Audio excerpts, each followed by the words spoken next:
All right, you are now recording. Oh, Awesome.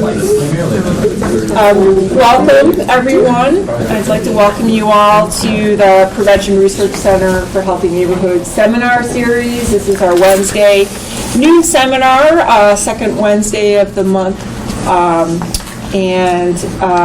I am Sue Flockey. I'm one of the associate directors at the Prevention Research Center.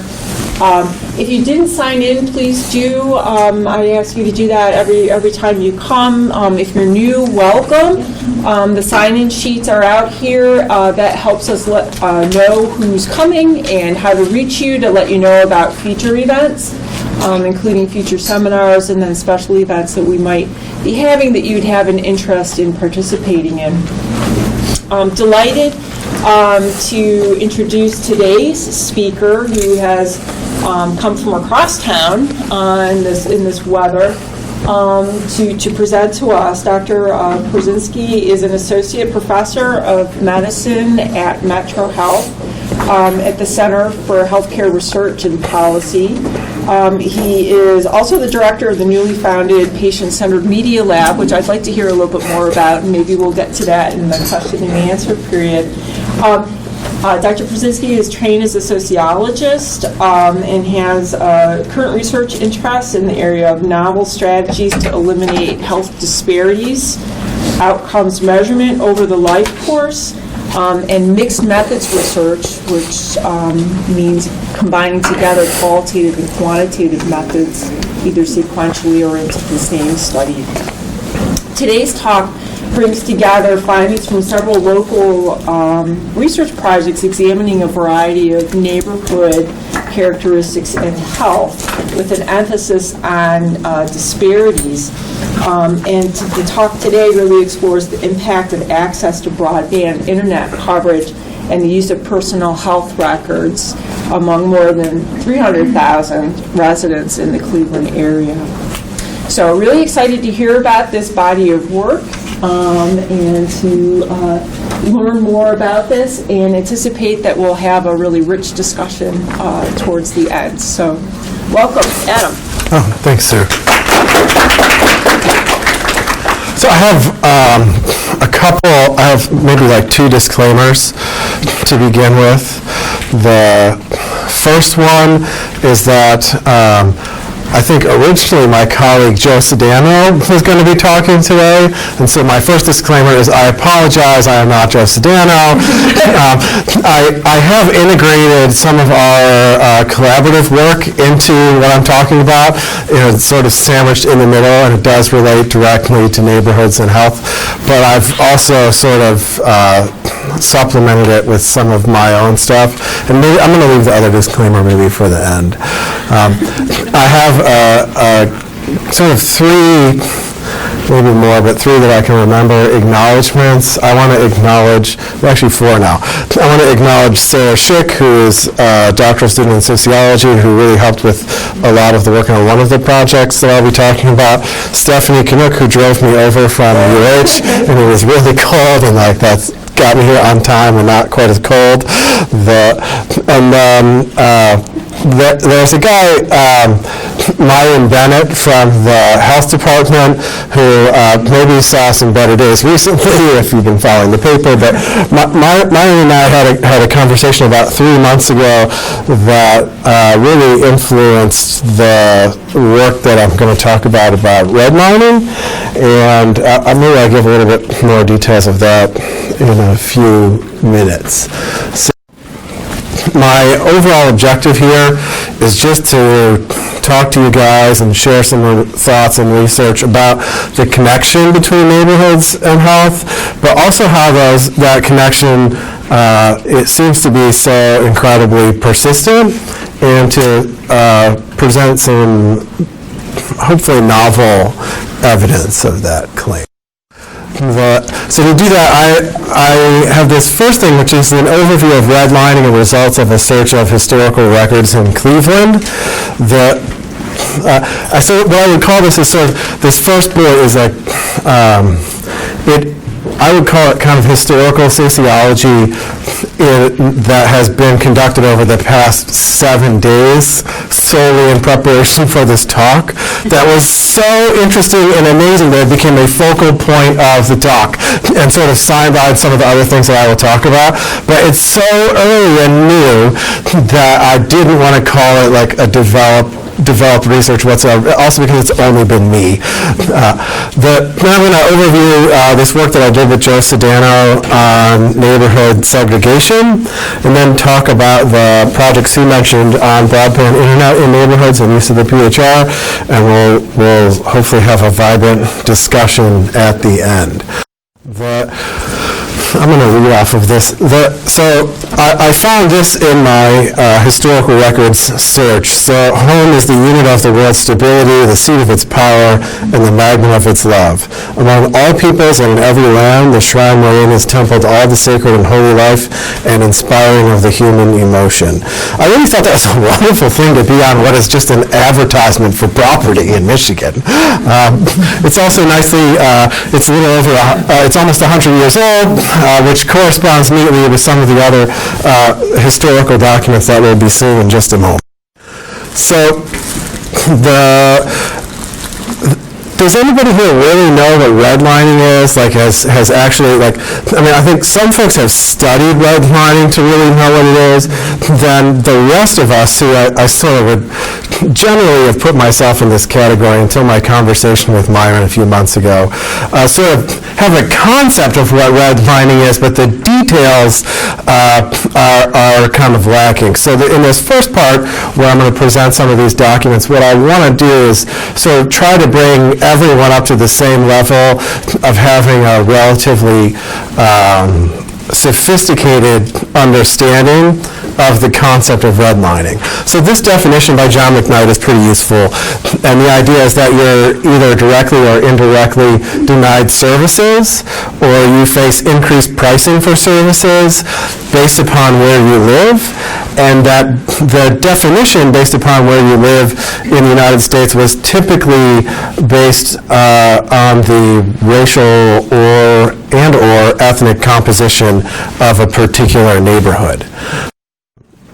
So this generally happened in the most organized order through the Homeowners Loan Corporation as part of the Racial Housing Act of 1934. And so it was affordable law was intended, it says, was a federally sponsored program to describe the likelihood that borrowers in a particular neighborhood would result in a sort of good correct decision to those lenders. That they will pay the mortgage with the bank of like really everything else on the mortgage is not lending.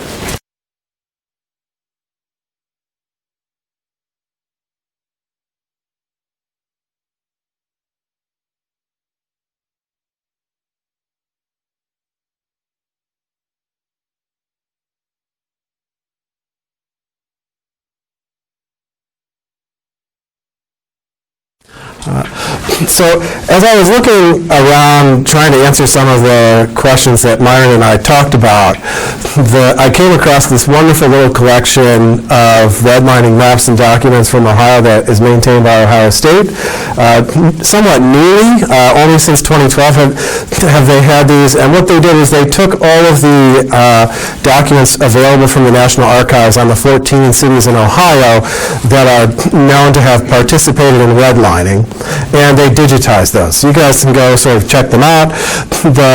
In Cleveland, it includes color-coded maps from 1936 and 1940, and then most notably, and I think there's only one other city in Ohio where this is available, it includes area descriptions forms for all of the areas in greater Cleveland. And so to describe that, I think it's best that I just So then what did I do? I did a line-by-line review of all of the area description forms in 2 categories. It's not that long, it's about 250 pages. So this is the introduction to this stack of area description forms prepared in the Cuyahoga County document, where they're explaining the purpose of conducting this redlining activity. And so I am going to read this. The intent of the residential security map is to portray graphically the present desirability of neighborhoods from a residential viewpoint. The purpose of the area description forms is to give the interested observer a complete historical and statistical background for each neighborhood, not only substantiating its present standard, but also forecasting its future trend of desirability. I mean, it doesn't actually appear to be, on the surface, when you read this part of the introduction, it actually appears to be something that you might think that neighborhood researchers would do today, or minimally that sort of real estate agents would do. So this is an area description form. I didn't put the exact location for this form, but I just want to, so it says that it's in Cuyahoga County, and there's a note about what's happening to the population. Is it increasing, decreasing, or staying the same, and at what rate, or other comments about that? Who lives there? Businessmen and professionals here. What percentage of the families are foreign? Of those, what are their nationalities? What percentage are Negro? Is there shifting or infiltration, which is a somewhat fascinating label for a category that we will see on some of the subsequent forms. This one's relatively benign. And then there's other information on the pricing of the homes, how old they are. I mean, this is all stuff that you would probably see if you were shopping for a home now, like that. But you might find that on like one of these real estate websites. Some of those categories would kind of be in there. Then after this, there's a block of open text that's described by the realtor who is assigned to prepare the form for the specific area. That document is then, once it's completed, is submitted to a commission who approves it by writing, and this one I think I cropped it out, but they write OK in the top corner and often will put their initials. So they're all approved by another party once they're submitted to the commission. So here's this is Rocky River, and we can see businessmen and professionals. This one is really interesting. There's no shifting, but there's infiltration of the desirable type, which I think is totally fascinating. I think what that means is that there are good people moving into the neighborhood from the point of view of the realtor completing the form. This is also like, so for any of you looking for dissertation research projects, this is a treasure trove of information. Here's another one. This is Cleveland Heights, executive and professionals, population increasing slowly. Notably here, under nationalities, it lists American, which I think is completely interesting. There are other forms where the assessor will be slightly more descriptive than that, and they will say sort of good American community, so that the nationality American is definitely there. There's a distinction between American and some other groups that are made in nationality section that's kind of interesting. The other thing here, so this is in A, so the rating here of A is important. Rocky River was also rated A. The properties are rated A through D. I'll get to that more when we get to the map. So here we have, so this is Kinsman, Mount Pleasant, and here we have 40% foreign Russian, Jewish, and Italians, 20% Negro, strong colored infiltration, also Jewish and Italian, laborers, small business owners, and peddlers, heavy relief roles. And so this neighborhood is rated a D, which is the worst rating, and is on the map the neighborhoods that would be shaded in red. So, not from that one, but from a very similar D-completed form. Here's a typewritten comment. A very strong effort has been maintained to limit the inhabitants of this area to white only, and no Negro encroachment is anticipated, although approximately 10 Negro families are located in the northernmost section along East 33rd. One of the reasons I'm presenting this, I just want to back up a little bit, is I had a discussion, not with Myron, but years ago actually with an economist colleague, and I'm not sort of bashing economists, though I like to. But my economist colleague, he gave a very reasonable statement, which was that really redlining was primarily sort of an economic thing, and that the reason that we did redlining was because the banks, reasonably are interested in making money and just identified neighborhoods that they could make more or less money in. And I think that one of the reasons that I'm presenting some of this is that I think that actually is a very narrow and completely incorrect view of redlining, and that the motivations encompass a broader range of things than simply profit. So this next one, I think we're going to focus on the second paragraph here. The trend for this area, about 99% built up, is definitely downward since colored infiltration from fourth grade area to the west will continue strongly. There's a concerted effort being made by the better class. And so here, what's really important is that the assessor, the realtor, completed the form and said, better class people in this section to locate in the fourth grade along East 105th, but institutions have agreed not to sell to them. What's really interesting is that the member of the commission who reviewed this particular form decided to edit it and cross out people and write the word colored, so that the status of African Americans in Cleveland in the eyes of this particular person merited removal of the word people and replacement with the word color, as if African Americans are somehow lesser than people. And so I think this again gets to my point that there are motivations here that this is really sort of entwined with very real prejudices and racism and discrimination in a way that couldn't possibly be more obvious.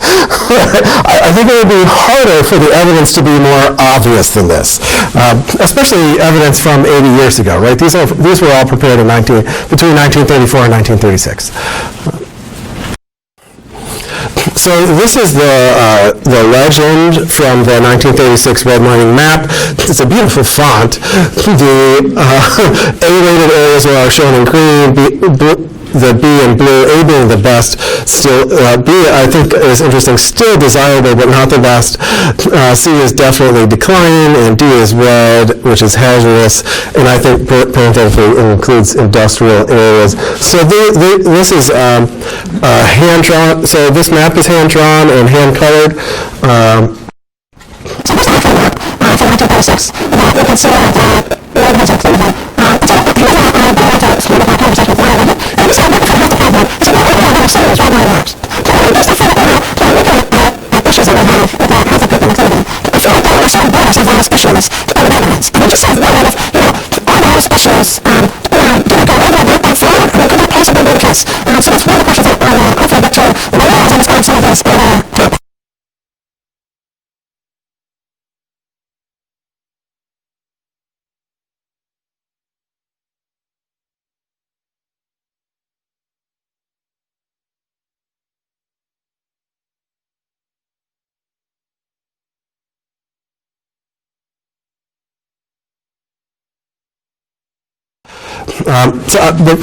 before then, so William Julius Wilson in this book really wrote about redlining a little bit. And so what really happened? So, if you can't get a mortgage in a neighborhood, you're going to rent, right? But worse than that, if landlords can't get mortgages in neighborhoods, they're not going to buy property, right?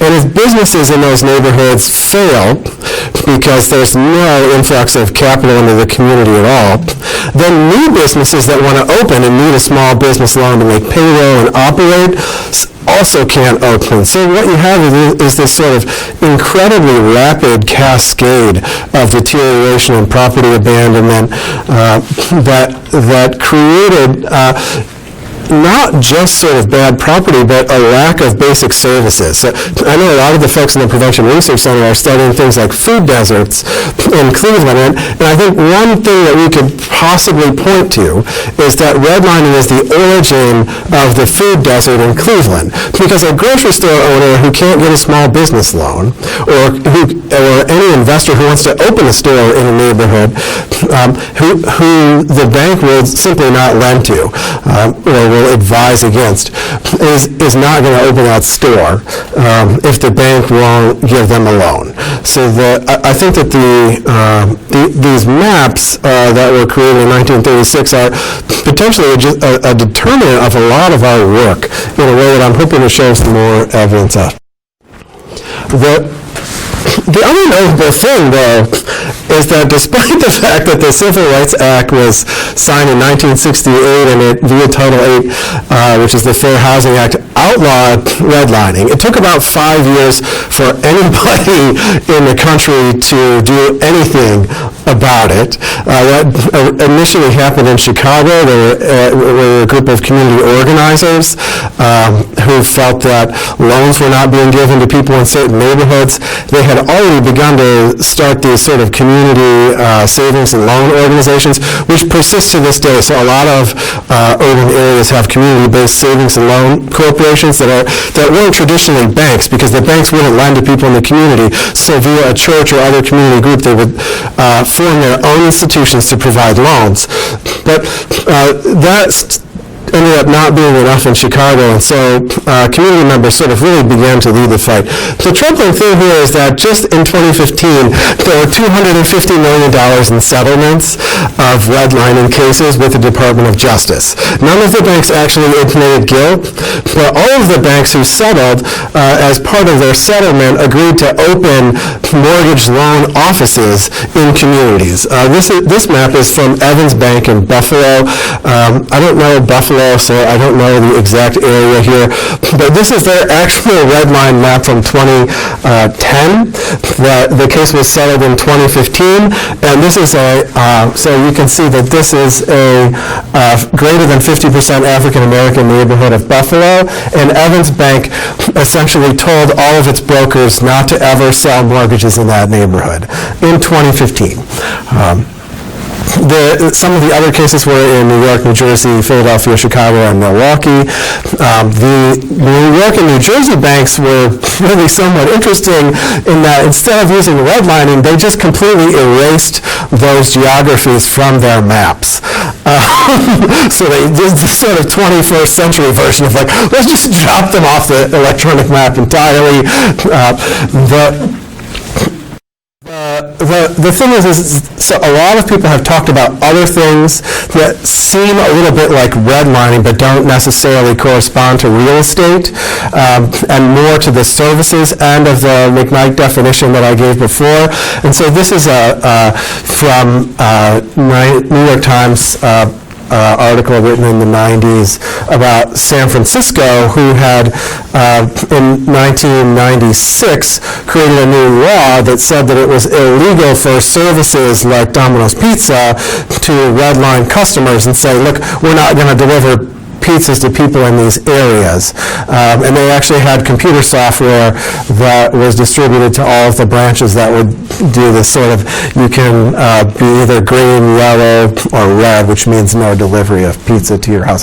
So the reach of this is really persistent throughout history. And these are not sort of isolated cases that a simple Google search can sort of pull up conceivably hundreds of similar cases even in the past 10 years. One of which I'll highlight later.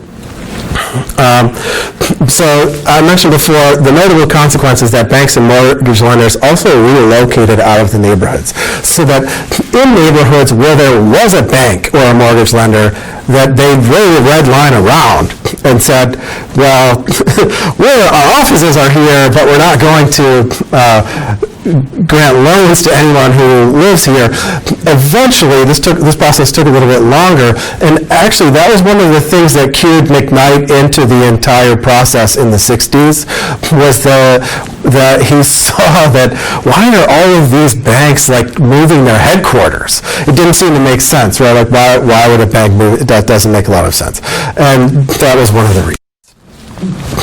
So now there is a transition here to this segregation work with Joe, which is that the process of redlining has the effect of concentrating the race and ethnicity of individuals into certain neighborhoods, because it prevents the opportunity to move elsewhere, right? So the process through which we ended up with, there's some debate over this, right? Like some folks would choose to self-segregate via the waves of immigration to the United States, so that maybe when Germans came to the United States, they would prefer to live with other Germans, so they self-segregated into certain neighborhoods. This certainly has been documented with sort of Poles in Chicago and Irish in New York and Boston. On the other hand, that initial sort of community ethnic enclave is expected to have a diaspora across the second and third generations of residents, and that diaspora is explicitly prevented by policies like redlining. So Jim and I looked at the effect of neighborhood segregation in a somewhat novel way, and this is very much a measure. And it's focused on this. The reason I think it fits very neatly is that it focuses on this question of concentration. And we know that segregation is bad, and that's really all that this slide says. I'm not going to really belabor those points. So people based on race and ethnicity are concentrated in certain areas. Measurement problem, there's a great paper by Massey and Denton from 1988 that goes through about 20 different ways that you could measure. Like, who thought that you could measure it 20 different ways? And then Perzynski and Sedano say we can do 21. So the general measure that just about every paper in the literature uses, unless it's written by a geographer, is the D index or the dissimilarity index. Some folks also use the Gini coefficient. Both of those are measures of evenness, right? So how smoothly distributed are the racial and ethnic groups in the population of an MSA? And the nicest way I've seen of describing this is what percentage of the black population in Cleveland would have to move in order for every neighborhood in the MSA to have the same racial and ethnic distribution. That is, in fact, we don't need the formula because that makes way more sense. There are other measures of exposure, concentration, centralization, and clustering. I'm not going to give too much detail, except I already described concentration as one. So how concentrated are pockets of folks in certain neighborhoods? And actually, our measure is that. So our measure is the location quotient of racial residential segregation. This actually is a concept of that's used in manufacturing, and economists came up with it to describe the relative consumption of goods in one area relative to other areas. But it's for a sociologist, it's a really sort of compelling idea because it's consistent with Robert Merton's idea of relative deprivation. So the idea here is that Merton had was that it's not the absolute differences between people that matter, it's relative differences, and that the relative differences are what determine. So this is, one simple example of this is so what does poverty look like in the United States as opposed to, say, poverty in Uganda, right? Those are two very different forms of poverty, and so the relative status of the people within the nation they live tends to matter for their daily lives in a way of if you feel like, man, I really wish I could live in that huge house in Shaker Heights versus, man, I really wish I could get out of this place with a dirt floor and stop living with my goats, right? So that sort of relative disadvantage for Merton was more important than the absolute disadvantage. So our measure is sort of that. And I don't want to belabor the formula. It's there in the paper. The important thing is the reasonable explanation, which is that it's a ratio of two proportions in which the numerator is the proportion of minority residents in a census tract, and the denominator is the proportion of minority residents in the MSA, right? So what we're saying is that in this tract that we're standing in right now, what proportion of the people who live in this tract are African American, and what is the ratio there of the total proportion of African Americans in the MSA. And the reason that this measure we think is kind of important is because it's relative. So that what happens is in some communities like Cleveland, where you have neighborhoods that are 98 or 99% African American, the most segregated neighborhood can be identified, right? Then if we went to St. Paul, Minnesota, the most segregated neighborhood in St. Paul is actually only about 55% African American. So what it allows us to do is to treat those two tracks as equals on the ratio, because they're both the most segregated neighborhoods in their metropolitan area. And so that's how this measure is different from any other measure of neighborhood disadvantage. I think the LQ could be extended to measure socioeconomic status. You wouldn't have to do this with race, ethnicity. There are a lot of things that you could compute a location quotient for. Like I said, it initially was, well, what is the ratio of consumption of Budweiser in this neighborhood relative to the ratio of consumption of Budweiser in all of Greater Cleveland? And what do you need to do to make sure that everybody's buying as much beer as the people over here, right? So how do we, because the goal is to increase our market share, not necessarily, we don't necessarily care about the raw units of increase in sales. What we want is to increase our market share. So when we look at LQ, what we can see are some interesting things about neighborhoods. If we use some cut points and say minimally segregated, low, moderate, and high, there's this fun thing that happens, which is that low, moderate, and high segregated neighborhoods are identical in terms of the level of education of residents, right? So the average years of education of residents in those three types of neighborhoods is identical, yet they're somewhat different on the ratio of the location quotient. This data in the paper is all from the Health and Retirement Study. I think we have about 6,000 folks in the Health and Retirement Study. It takes a little bit of extra work to get the Health and Retirement Study to tell you where people live. There's an agreement that you have to sign. It's but it's doable. Now this, on the y-axis here is the outcome from our study, which is the probability that a person dies or has a major health decline in a 10-year period in HRS. I think we had 10 years there. 8-year period in HRS.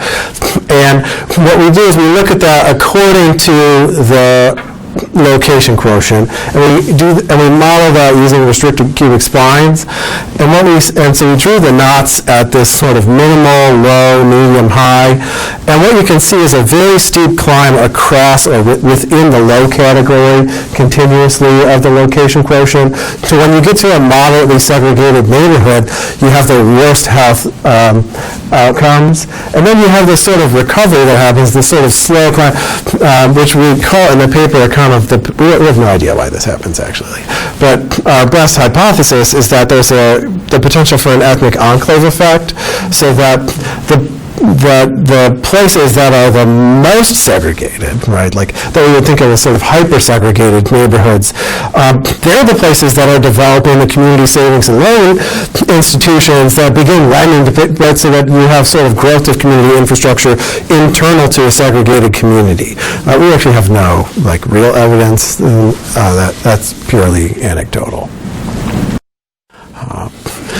So, just in terms of, if you want to know the raw kind of odds of having major death or decline, relative to living in a minimal tract, you're twice as likely to die, or almost, 86% more likely to die in 10 years as an older adult if you live in a moderately segregated neighborhood versus minimally.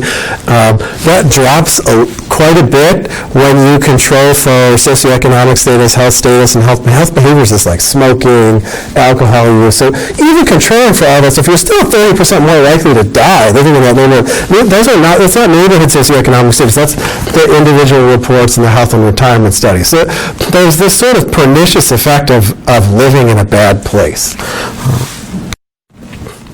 So what can we say that, well, we can measure segregation differently in a way that measures relative concentration, which is kind of a little bit consistent with the way that segregation happens.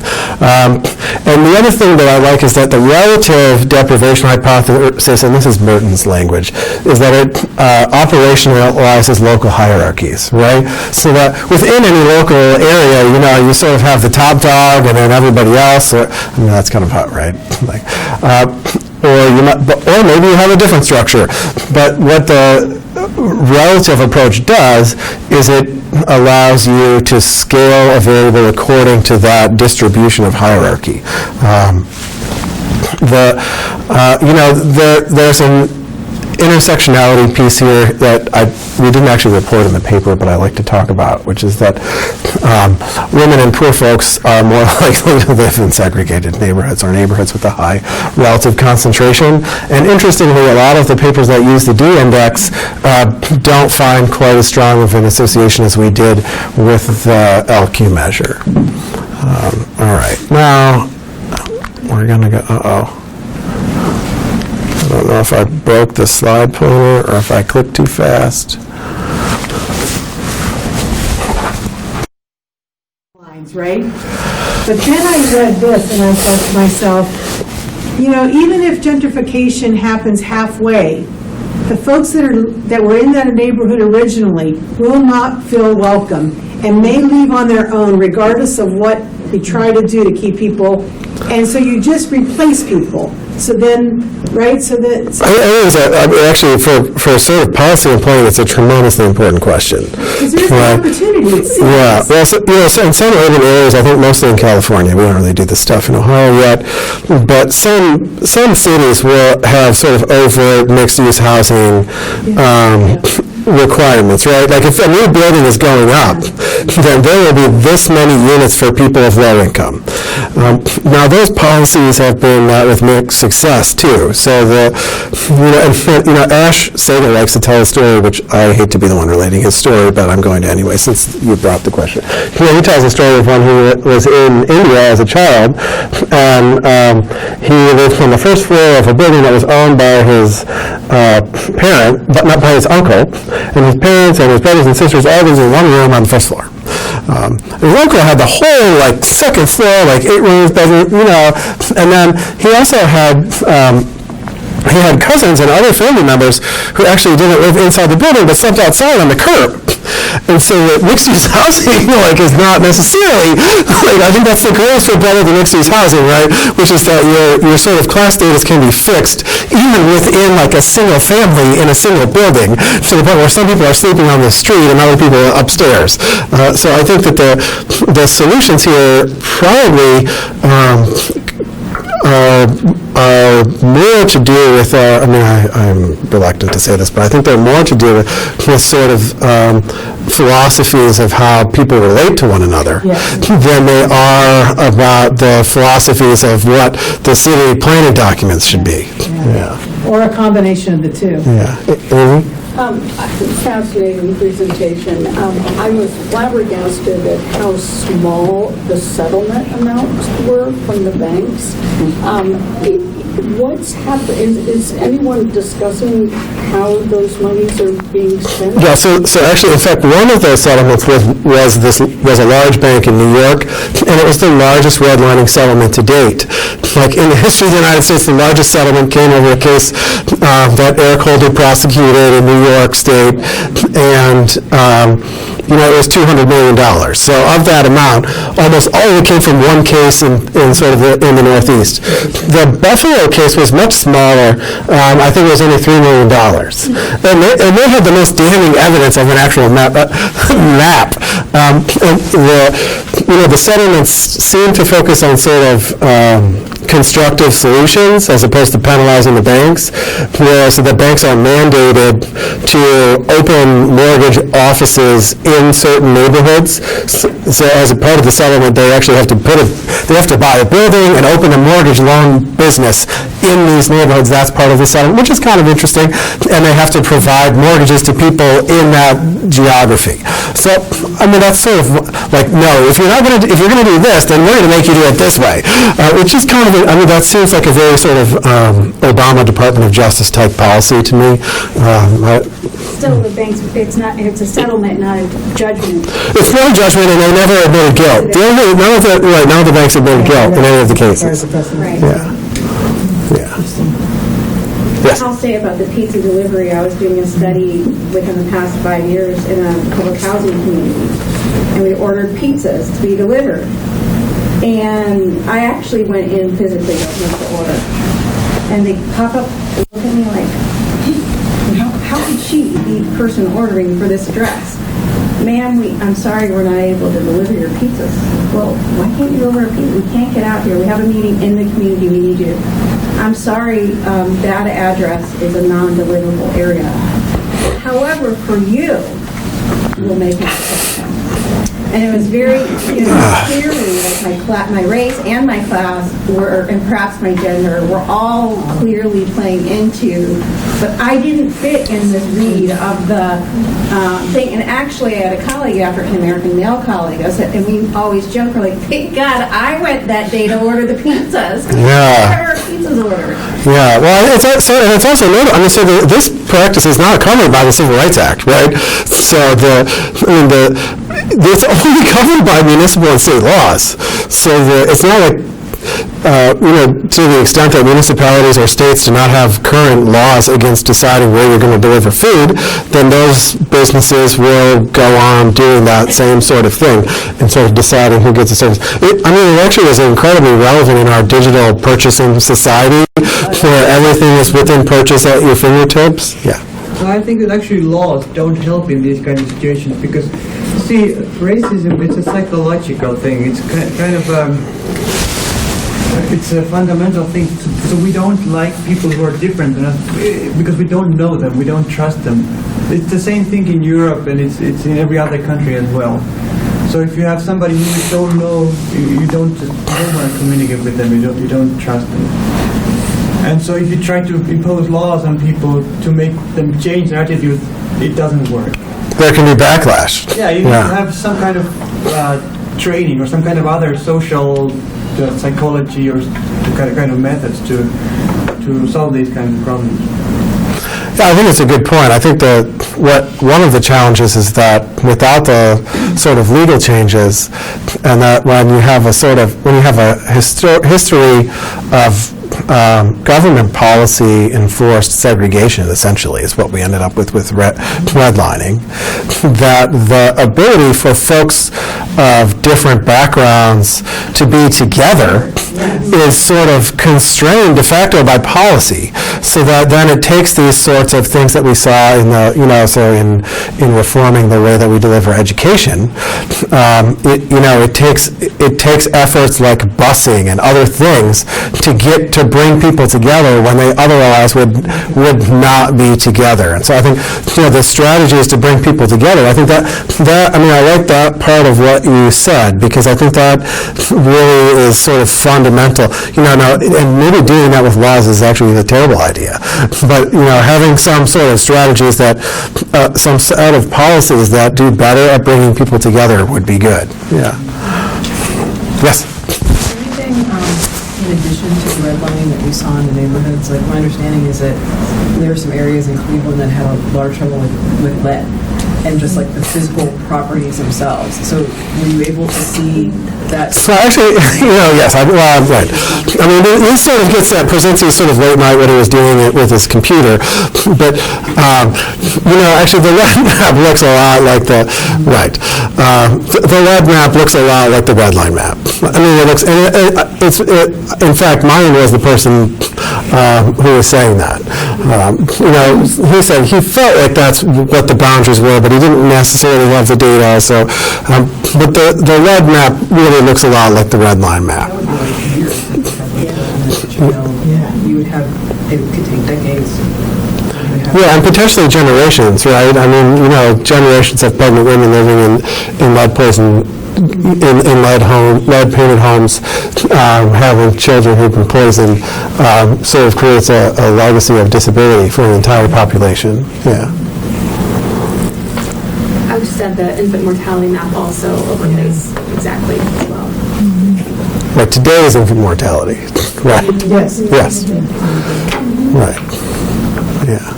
Well, so United Way has this program that they have this wraparound program for the schools. I actually think it'd be interesting to look at. So where are all the wraparounds? And the reason they targeted those schools is because they're the schools that need the most help, that are doing the worst on state benchmarks, that have the greatest numbers of foster children, that have so I actually wonder where the wraparound schools fall relative to the old map. When we can make a guess, it'd be interesting to look at that. Yeah.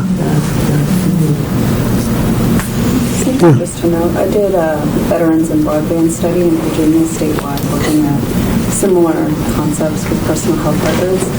And we found that the FCC, the data that came from there actually isn't accurate. So we asked people specifically to test their broadband, like how fast it was, and it came back a lot slower than what was reported. Another aspect that I think is always interesting to look at is broadband and cell phone use, because a lot of people access their personal health records now on their cell phones as opposed to like literally wired to a wall. So I think it's a really excellent point. I mean, so I would say the past 18 months, really, the vendors now have apps that are full-featured as the web-based versions. I'd say 18 months ago, the apps were more restricted in their usability. In general, nationally, you can take fixed broadband, and so the number of so one of the issues is that the percentage of the population who uses data plan on a wireless device only for internet is really only about 8 to 12%, depending on the state. So it's an important group, but it's still only 8 to 12%. Most people who have a data plan have internet in their home already. So there's a shift in that, we see, I think if we asked all of the medical residents and doctoral students, tons of them probably only have data plan on their phone. Why would they pay for internet in their house? They don't have any money. But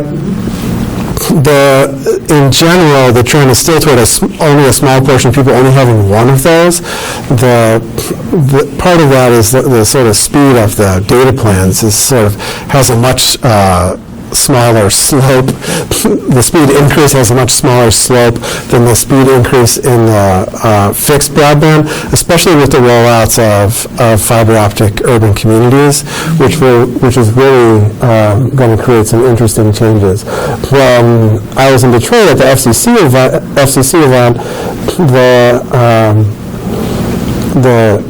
they brought up some really incredible challenges that Detroit is facing, which is that geographically Detroit is an immensely huge area, right? I think somewhere around 5 times the square miles of Cleveland, so that just running fiber optic in Detroit is completely not feasible, right? It's just too expensive. You never do it. So they have to create what are essentially haves and have-nots through policy-driven decisions that ration the fiber optic internet in metropolitan Detroit, and they sort of the team that is.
place in which tries to balance this and tries to practice problematic, viewed 50 years. This is in there, maybe new and neighborhoods to see now opportunity. And if we're not, it makes me that it struck me. It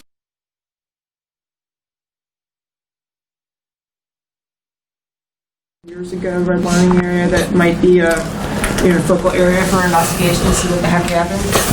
So, the problem is that because of the hand-drawn map, there's 80 years of change in Cleveland that's also wrapped up in these maps, and it's mostly me lining up the rivers. So now so what I would say is that I think we can answer that question. This map is incredibly high resolution. Okay, I think it is probably big, about the size of this wall. Right, the original map is so. Ohio State's feat in digitizing these is extraordinary because they're humongous maps that give detail down to a very, very small level. So I mean, down to sort of individual streets and blocks. So I think we could certainly do that in a very rigorous way. The other thing is that the tract lines in 2010, which are the tract lines that Bill used, are redrawn pretty much every year we do the census. There's some small chance that you redraw the tract lines. So in 8 censuses, there's going to be some creep where the dimensions of the units of geography shift themselves. But that's really for the convenience of the census and how many personnel they have to go out and make sure that all the data is collected. So there's I would say that's essentially random variation. Now, I think looking here, the more interesting neighborhoods are the ones that Bill didn't include that are sort of on the crease of the city and the county. So the sort of suburban areas over here on the east side are interesting, and similarly on the west side. So I would have to redo Bill's map to include the county level data, which I did. So this map doesn't include those. That would be actually really informative to see if there's change there.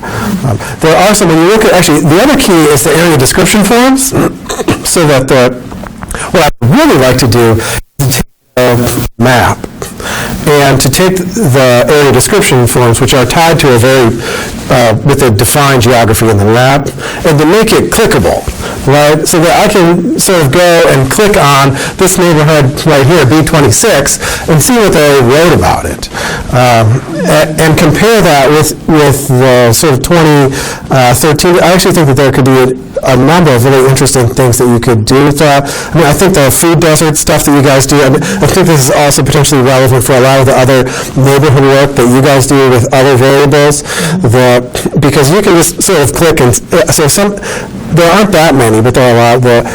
It takes a while to go through them. The 4 files from Ohio State are separated into 4 categories, A, B, C, and D. And you can, all the forms from all the neighborhoods are in there. Yes. I thought it was an excellent talk, very interesting, especially seeing the data back to, almost 100-year-old data. And I think the one point is just, data can be used for multiple purposes, and it's collected for multiple reasons. And so the point of the ethics of data are really key here. The second point is, what I really value in your presentation is the historical nature of social determinants of health. And I think sort of the broader question is, where do current social determinants of health intervention strategies that are very much rooted in today, food desert, for example, we need a store now, versus more reparations for why it is that we have this situation. And I think, you always hear root cause analysis, but where's the root in a problem like this, that we really get at what the root is, because I think if we don't get there, the Band-Aids are important, but they're not necessarily going to lead to the change that we are aiming to achieve. So I think that I value that historical analysis, because many people don't go back that far. And I mean, this isn't a new problem. This is a lot. Yeah, I mean, I feel like, who's the guy who wrote this book, The Debt? Like 40 acres in a mule would not cut it. Like, that is not enough. Like, this is awful. Like, 80 years, like, multiple generations of families, like, that is not okay. Right? So, I mean, so I think there's a definite sense of this sort of very real community damage. There's also the possibility, it's certainly possible to look at this in other communities. It'd be really interesting. We have the redlining maps for all 14 cities that were redlined in Ohio. Similar things exist for all of the 218 cities in the nation. So that, I mean, in a sense, I mean, I definitely like what you're saying. I sort of feel a little bit like after working on this, I kind of felt like, and I never felt like this before, I felt like Wilson in the book understates the problem of urban poverty. Like in the book that says how bad urban poverty is, after doing this, I feel like, no, it's actually worse than that. And the reason it feels worse to me is because of what you're claiming, which is that, man, this is so old, and it's, when you look at these area description forms and you say, no, this argument that it's based on profit motive, or we should just sort of absolve people, no, that's not okay. There are some other things in there that I didn't mention that, you could read those for days on end. But there were, I think, 2 members of the Cleveland City Planning Commission on the approval board that approved the forms, right? So you have folks in the local government administrators, not so, because some people tend to assign responsibility to the realty and banking industry for redlining.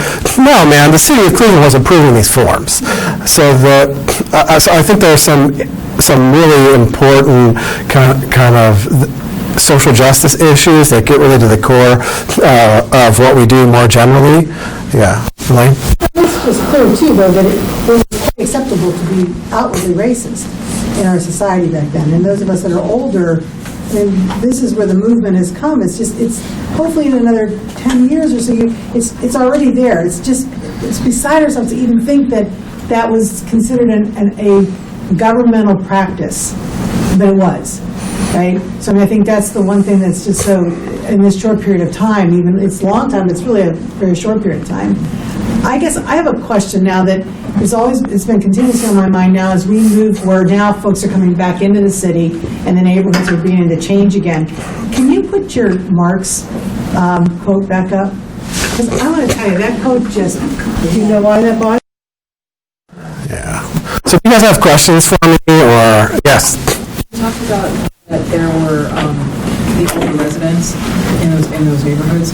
The people who are there, are they descendants of those older residents? Like, did you go back to live where your mother lived? Mm-hmm.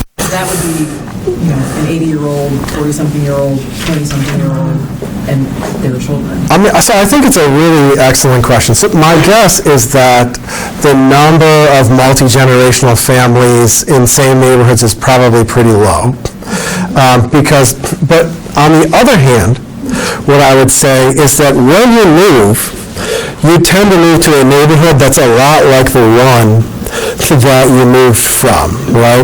And this is because, despite, this is the United States of America, and we sort of have this myth, we have what I would describe as a myth of upward mobility, so that, and it was really on display last night, with Obama and Nikki Haley, right? Like the dream, honestly, the data show that very few people actually shift classes in their lifetime. Most people are where they started. So even if folks in Cleveland did not sort of age in place in multiple generations, it's highly likely that when they moved to another neighborhood that was similar to the one that they came from. So they probably there's a high probability that they stayed within the sort of red line boundaries, and that could be for socioeconomic reasons or other reasons. Yeah, that's a great question, though.